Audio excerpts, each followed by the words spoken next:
अस्सलामु अलैकुम वरहमतुल्लाहि वबरकातुहू। जुबली हिल्स कॉन्स्टिट्यूंसी में जो बाई इलेक्शन है वहां की आवाम तक इस वीडियो के जरिए एक अहम पैगाम पहुंचाना चाहता हूं।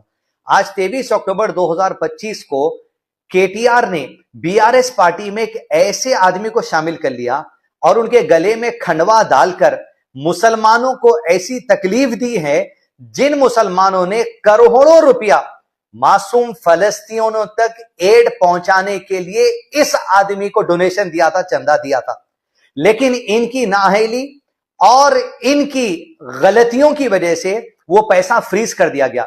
लेकिन आज इस बात की हमें इत्तला मिली है, आप भी तहकीक कर लीजिए, वो 5 करोड़ रुपए जो फलस्तीनियों के नाम पर चंदा लिया था, ये आदमी जिस पर बीआरएस ने खंडवा डाला है, वो सारा का सारा पैसा डीफ्रीज हो चुका है।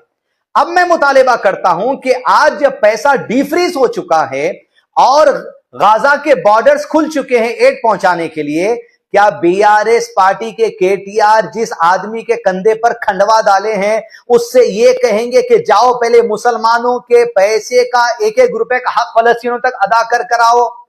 क्या खंडवा डाल देने से उस आदमी से मैं सवाल कर रहा हूं, क्या तुम खंडवा डालकर 5 करोड़ रुपया, उससे ज्यादा करोड़ रुपया जो मासूम फलस्तीनियों के नाम पे लिए हैं, क्या वो जिम्मेदारी तुमसे खत्म हो गई? क्या खंडवा डाल लेने से तुम तेलंगाना के इलेक्शन के मौके पर जो बीआरएस पार्टी के लोगों पर यह बात कही गई थी कि 5 मसाजिद को शहीद किए और इस पर तुम्हारा बयान केटीआर और केसीआर के ऊपर आया था, क्या वो जिम्मेदारी तुम्हारी खत्म हो गई? क्या आज खंडवा डालते 23 अक्टूबर को तुम भूल गए कि मसाजिद के ऊपर तुम क्या वीडियो बना के दोनों से सवाल किए थे, और आज खंडवा डालते तुम्हारे ऊपर ऐसा असर हो गया कि तुम केटीआर और केसीआर के बारे में कह रहे? मैं केटीआर और केसीआर से माफी चाहता हूं कि मैं जाने अनजाने में कुछ गलत कह दिया। तो कि आज खंडवा डालते ही वो मसाजिद का इल्जाम केटीआर और केसीआर से हट गया? कि आज खंडवा डालते ही क्या तुम जो सो मासूम फलस्तीनियों का जो सो पैसा खाने के लिए लीगल करार दे दिए गए? मैं जुबली हिल्स कॉन्स्टिट्यूंसी के मुसलमानों से और दीगर अवाम से इस बात की गुजारिश करता हूं कि आज 23 अक्टूबर 2025 को खंडवा डालने के बाद यह बात वाजे हो गई कि अब आपको वोट किसे डालने का है। पहले तो ये जो एप्लीकेशन फाइल किए थे इलेक्शन कमीशन ने उसे रिजेक्ट कर दिया। जैसे रिजेक्ट हो गया वहां पर बीआरएस पार्टी का खंडवा डाल दिए, और बीआरएस पार्टी का खंडवा डालने पर अब तक जो बीआरएस पार्टी पे सवाल आ रहे थे, सारे सवाल पूछने का हक ही खत्म हो गया।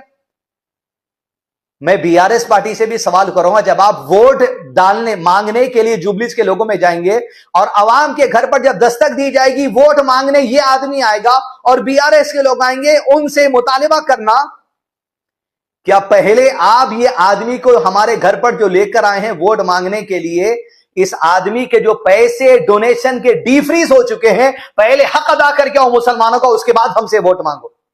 मसाजिद के शहीद करने के मामले पे इस आदमी ने जो आपसे सवाल किया था, इस आदमी से दोबारा अपील करो कि अब सामने खड़े होकर बीआरएस लोगों से सवाल करो कि वो मसाजिद का क्या हो गया। मुसलमानों जाग जाइए। एक बार फिर से मैं आपसे अपील कर रहा हूं कि अब बात वाज़ेह हो चुकी है कि आपको जुबली हिल्स कॉन्स्टिट्यूंसी के बाई इलेक्शन में वोट किसको देना है।